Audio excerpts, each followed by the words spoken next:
Look, if you're feeling a heightened sense of anxiety about the world we live in, that's an appropriate response. Our future collectively has sort of never been more ambiguous than it is right now, and that is anxiety producing.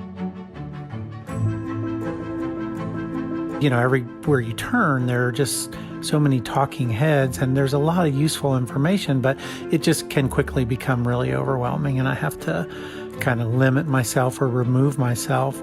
And then even in my drawing and in my meditations, it's like always there, right? So if you're someone who meditates, you can't really push that stuff away and pretend it's not there. The whole point of meditation is to let those thoughts happen and let them be what they are, thoughts or feelings. And so the drawing helped me start kind of coming to grips with that. And it, just like, well, this is what's bothering me. Let's get some of this out on paper and let's see what it looks like and let's see what that feels like.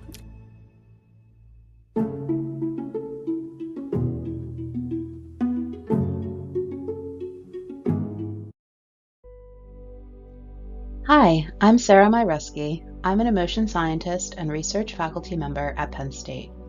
And you just heard from my co-principal investigator on this project, Dr. Bill Doan, a Penn State professor of theater and visual and performing artist.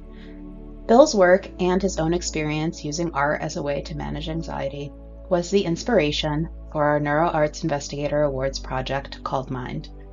We're integrating drawing and mindfulness with the goal of reducing anxiety and examining how this artistic experience engages neurophysiology. I'm going to tell you more about our project design and our goals, as well as give you a sample of the guided drawing experience. Anxiety disorders are among the most common psychopathologies, but millions who experience impairing anxiety did not receive treatment, in part due to barriers to access or viewing therapy as difficult to approach. Mindfulness meditation has been widely supported as an intervention with a range of mental health benefits.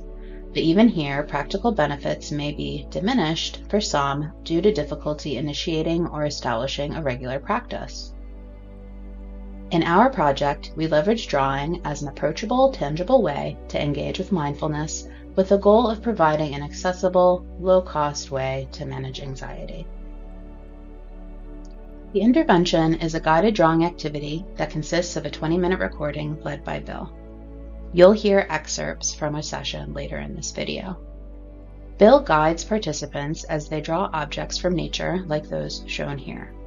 The mindfulness elements include focused breathing, being non-judgmental of thoughts, behaviors, mistakes, and the drawing itself, embodied movement with reminders to notice how it feels to move the pencil on the page, and process over product. The drawing at the end doesn't matter. It's about being in the present moment, really seeing the object in the drawing, feeling connected to your breath and current state. A major goal of this project is to test whether guided drawing changes a neurophysiological measure of emotion regulation. This target metric is called delta-beta coupling, and it reflects the coherence or crosstalk between emotion-generating and emotion-control areas of the brain. We capture this using mobile EEG headsets, which record the electrical activity of the brain from the surface of the scalp. The activity we're interested in are the neural oscillations happening at the delta and beta frequency bands, reflecting emotion-generating and emotion-control areas respectively. Specifically, we're interested in the coherence or coupling between delta and beta. Because prior work using delta-beta coupling to predict anxiety has demonstrated a link between anxiety and high coupling, reflecting excessive control or regulatory inefficiency at rest. If participants are in a more relaxed state, we'd expect them to have lower delta-beta coupling or decoupling, reflecting greater regulatory efficiency and balance.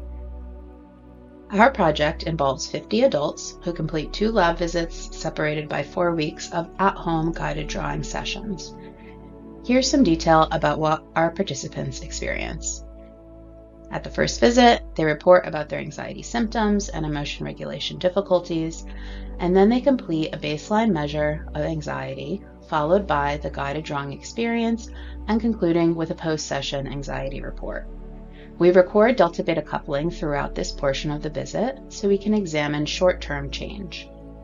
Then the participants go home and complete sessions at home for twice a week for 4 weeks, or 8 sessions total. And then they return to the lab to complete the same session as they did in visit 1, so we can examine long-term change after 1 month of habitual guided drawing. With this data, we'll ask whether current anxiety decreases within sessions, whether guided drawing changes delta-beta coupling, and whether effects increase over time. This work seeks to provide empirical evidence for the use of artistic endeavors to reduce anxiety and shape neurophysiological emotion regulation. We invite you to try the experience yourself by following the link in this QR code. And next you'll hear some excerpts from the at-home sessions, along with seeing some of the drawings donated by our study participants. And now let's get ready to draw. Let's just look at the object you have chosen. Get to know it. I mean, really look at it. Look at it carefully. Look at all of its features. Note its lines and curves, its size and shape, the color or colors that it gives off. Note any markings it has. Really see this object. Move up and down it with your eyes from bottom to top, top to bottom, side to side, looking carefully at the imperfections, at the things that are interesting and beautiful about this object.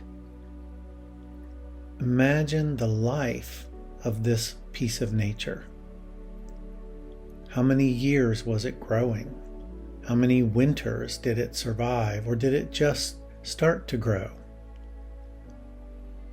Really think about the object as you look at it. Feel like you're getting to know it.